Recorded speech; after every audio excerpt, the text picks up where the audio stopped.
যেই chicken neck মানে বাংলাদেশের সাথে আর বিভিন্ন রাষ্ট্রের সাথে ভারতের যেই মুরগির গলার মতন একটা রাস্তা আছে, সীমান্ত, ওইটা নিয়ে অনেক আলোচনা হয়। তা আমরা অনেকেই জানি না মূলত ওইটা কি।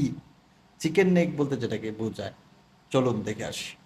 এই জায়গাটাই, এটা বাংলাদেশ, এটা পুরোটা বাংলাদেশ। এই যে দেখতে পাচ্ছেন, এই যে জায়গাটা, এই যে একটু বড় করে দেখায়, এই যে আমাদের, এই যে বাংলাদেশের চিত্রটা, এই যে মুরগির গলার মতন, এই যে আমাদের এইখানে এই মুরগির গলার মতন এই দিক দিয়েই এই সাইডে আসছে, এই কুচবিহার, অলিপুরা, এইদিকে তাদের যেই ইন্ডিয়ান যেই রাজ্যগুলো, এই যে ইন্ডিয়ান যে রাজ্যগুলো, এই যে এই যে আসাম, মণিপুরা আছে, আসাম আছে, এই যে আসাম, এগুলো এদিকে হচ্ছে ভুটান, এই যে ভুটান, নেপাল, এদিকে মায়ানমার, এদিকে গেছে মায়ানমার, মায়ানমার এসে আমাদের সাথে, এই ইন্ডিয়ার আবার এই যে এই ইন্ডিয়ার এনি পর্যন্ত কিন্তু মায়ানমারের সীমানা, আর এই দিক দা কক্সবাজার, এই দিক দিয়ে গেছে আমাদের বর্ডার মায়ানমারের সাথে, এই যে কক্সবাজার উখিয়ার যে বর্ডারটা, এই যে এইগুলা, আর এই যে এই পুরাটা হচ্ছে মায়ানমারের সাথে, এই পুরাটা হচ্ছে মায়ানমারের সাথে ইন্ডিয়ার, মানে আসাম রাজ্যে যেগুলো আছে, আসাম, মণিপুরা বা এইগুলো, যেন 5টা না 6টা রাজ্য আছে এইখানে, তাদের সবচেয়ে ভয় হয়েছে এই জায়গাটা লিয়ে, এই যে চিকুন কইরা, এই চিকুন করে যে জায়গাটা গেছে, এই চিকুন জায়গাটাই বলে যে চিকেন, চিকেন নেক বলা হয় এখানে, যে চিকেন নেক, এই চিকেন নেকের কারণেই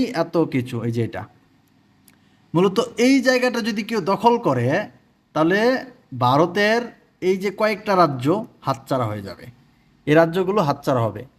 এদিকে নেপাল আছে, এই যে নেপাল, এদিকে ভুটান, ওই পাশে চীন, ওই পাশে চীন, আর এই যে এই পাশে এই যে ইন্ডিয়া, এই যে এটা হচ্ছে ইন্ডিয়া, এই পুরাটা ইন্ডিয়া, এখানে সব রাজ্য, এদিক দিয়ে হচ্ছে কলকাতা।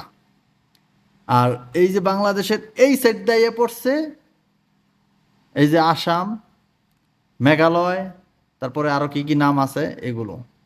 এই যে মেন জায়গাটা যেটা নিয়ে এত কথা, 7 সিস্টার যেটাকে বলা হয়, যে এই জায়গাটা, এই যে ছোট্ট জায়গাটা, মুরগির গলার মতো, এই যে দেখতে পাচ্ছেন, এনে ছোট্ট একটা লেক পুরা, এইটা দখল করতে পারলে ভারতের এই 7টা রাজ্য হাতছাড়া হয়ে যাবে। এটাকেই বলে চিকেন নেক।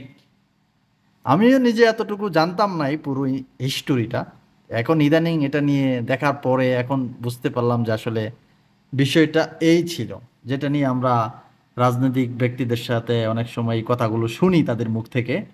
এটাই মূল, এই যে এই জায়গাটা, এই যে এই জায়গাটা দেখতে পাচ্ছেন, এই জায়গাটাই মূলত চিকেন নেক।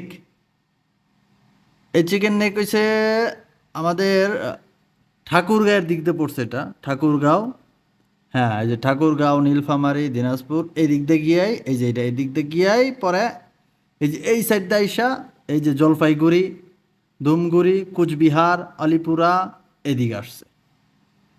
তো আমাদের এই সাইড দিয়ে হচ্ছে কলকাতা, আর আমাদের এই সাইড দিয়ে হচ্ছে আসাম, এগুলা, এগুলোও কিন্তু আসামেও কিন্তু বাংলা ভাষা, কলকাতার এইগুলোও কিন্তু বাংলা ভাষা। তো এই ছিল এই ছোট্ট প্রতিবেদনটা। সবাই ভিডিওটা ভালো লাগলে শেয়ার করে দিবেন, যারা যারা জানে না জানতে পারবে। এটাই মূলত সেই চিকেন নেকের মূল কাহিনী। দেখছেন, সোনার বাংলা, এই যে আমাদের বাংলা। ওকে, বাই বাই, ভালো থাকবেন, সুস্থ থাকবেন, শুভকামনা সবার জন্য।